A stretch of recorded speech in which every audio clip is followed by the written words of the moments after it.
How about a big round of applause, everybody, for our tiger handlers at the start of today's presentation as they make their way out onto the island. Now, leading today's presentation, we do have Mel, and soon she'll introduce the tiger and the handler who's going to be working with them in just a moment's time.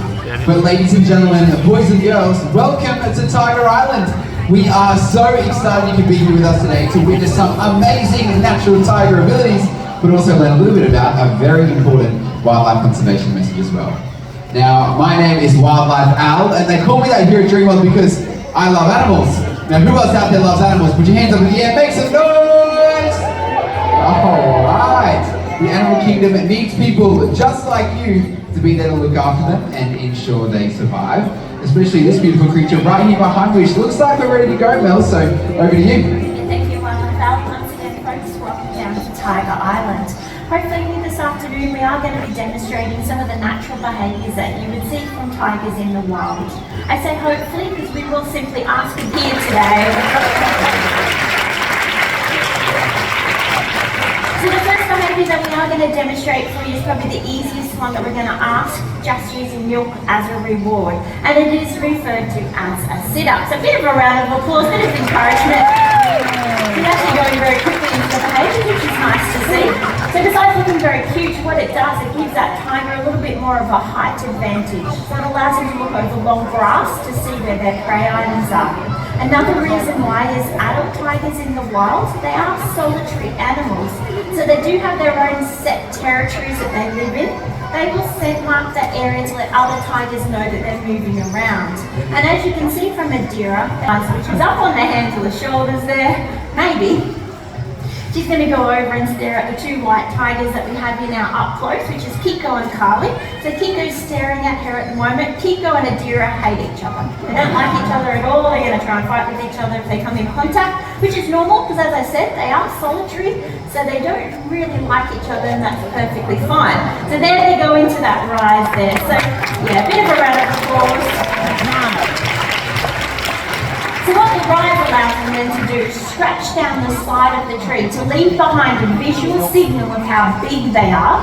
In between their toes as well as on their cheeks, tigers have scent glands located there. So when they head into this position, they'll also rub that face against the side of the tree, once again leaving that scent. And the reason they want to leave their scent around the area they're living in or moving in is if two tigers do happen to come across each other in the wild and it's not for breeding purposes, it can end up in a fight, and sometimes a very serious fight. So they'll avoid that confrontation by scent marking that area, but if they do come in contact with each other, what they're going to do is tigers are able to take all of their own body weight into those two back legs and do what's referred to as a free stance or a fight stance behaviour. So big round of applause there for Adira for that one. It is the hardest behaviour that we do ask, just use that. So you may have noticed it freed up her very big front paws. So what they're going to try and do with each other when they're squared off is quickly knock the other tiger down onto the ground, and that's when they can get the advantage, and they'll use those very sharp teeth and those very powerful claws to inflict a lot of damage. Speaking about their teeth, you will be able to, in a few moments, people move along the front, be able to see those large canine teeth. For an adult tiger, it's roughly around 12 to 14 centimetres in length. Half of it protrudes out of the jawline, the rest is up in the tiger's skull. Something special about their canine teeth is they do have these little grooves that run down the side, and those grooves allow air into the bite site.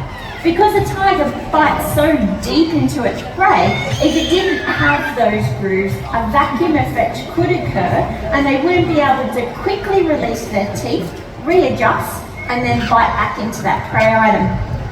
Just behind their canine teeth, you may notice she then has a gap, and then she has carnassial teeth. So they're the teeth that act a bit more like scissors or shears. So they slice off chunks of meat, which then is 3 meters. Tigers though, they have the potential to leap as far as 6 meters. So you'll notice you'll come right to the edge of that first platform, just make it onto the second one.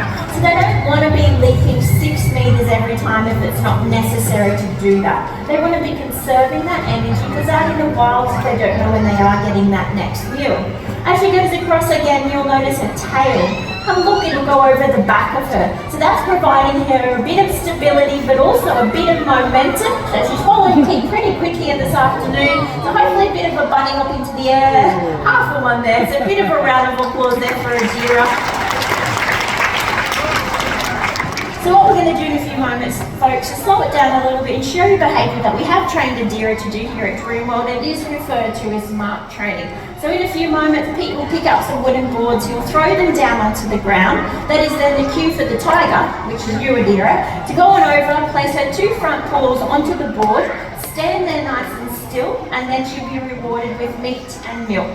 The reason that we train this technique allows us to use it during health checks on our tigers, but sometimes our tigers are involved in documentaries, television and commercials. The long-term benefit of having our tigers involved in those activities allows us to raise awareness for tigers in the wild and then raise money to save those remaining tigers. As Wildlife Hour mentioned, 100 years ago, there used to be over 100,000 wild tigers. There's now less than 4,000 remaining. And the biggest issues that they are currently facing is habitat loss and poaching. So it is through our Dreamworld Wildlife Foundation that we're able to support organisations out in the field to firstly educate people about tiger and human conflict, but also to educate people that tiger products do not have any medicinal value in them at all.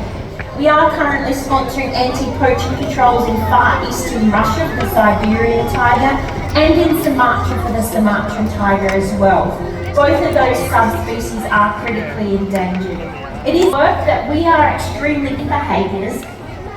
So what I need from everyone in a big loud voice, who out there wants to see a tiger climb a tree? Everyone? Okay. So what we're going to do now, folks, is introduce some chicken pieces into the reward system. So we are going to ask for those more high energy behaviours here. This is a day, probably Adira's favourite behaviour, so she will, well, okay, maybe not today. She normally heads up very, very quickly up to the top of that, following that piece of bamboo with the chicken attached to it. But we'll see how it goes. She just has to get in the right position. And up she goes, so all the way up to the top there. So big round of applause there for Adira. Hold on, it sucks. So you can see all of the upper body strength that those tigers have and need for taking down large prey items. And this is what we want from our tigers, to have the sense of mind to shimmy back down to a nice safe distance before they do actually release and drop back down from the ground there. Another thing about tigers, besides climbing trees, they also enjoy the water. So Adira here is more than happy to swim, walk into the water, hold her breath, swim onto the bottom there and pick that piece of chicken up off the bottom. We'll see how she goes. So big round of applause there for Adira. So with tigers, they'll be heading into the water to allow them to cool that body temperature down. Most adult tigers will actually back into the water. They don't generally want to get those front paws wet, and they don't also want to put those ears underneath the water there as well. Adira is definitely the exception to that, as you can just saw by swimming and holding her breath underneath the water there. But hopefully what we will try and encourage her to do is a nice big leap into the pool to follow a piece of chicken. But it is really up to her what she wants to do. Sometimes she just does a little bit of a half-run jump thing, but Pete will definitely try his best to see if she can get a little bit more enthusiasm out of her. But as you can see, she's moving fairly slow at the moment. So most of the time you can tell if they're going to head in fairly quickly by the run-up. At the moment, it's pretty slow. So I don't expect her to leap too well, but we'll see how it goes anyway. Sometimes they need a little bit of a competition, so she generally has her younger male brother out here, Khan. It's a little bit more excitement, but here we go. There you go. Much better. You did a wonderful job of that, so back to you, Al. Thanks for that, Mel. And how about another big round of applause for everybody for our incredible tiger handlers, Pete and and Mel. Well, ladies and gentlemen, and boys and girls, that does bring us to the end of today's presentation. Hope you enjoyed witnessing these amazing natural tiger abilities, but also learning about that very